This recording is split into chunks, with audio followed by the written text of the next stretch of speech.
MCCB, ELCB এবং RCCB এর মধ্যে পার্থক্য কী?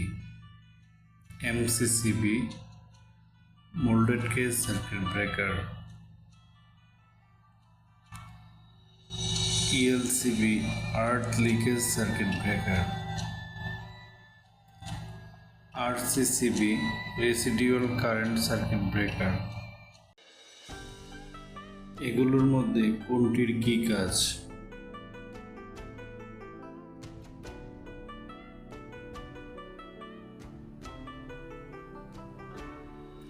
এমসিসিবি অতিরিক্ত লোড এবং শর্ট সার্কিট হলে বা অতিরিক্ত কারেন্ট প্রবাহিত হলে সংযোগ বিচ্ছিন্ন করে সার্কিটকে নিরাপদ রাখে।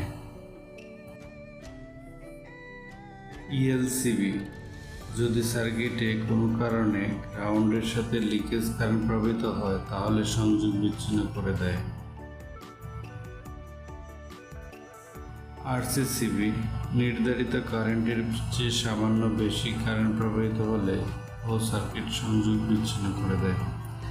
সেন্সিটিভিটি অর্থাৎ এগুলোর সেন্সিটিভিটি কী পরিমাণ? এমসিসিবি সার্কিট ব্রেকার বড় লোড বা হাই কারেন্ট প্রবাহিত হয় এমন সার্কিটের প্রোটেকশনে ব্যবহৃত হয়।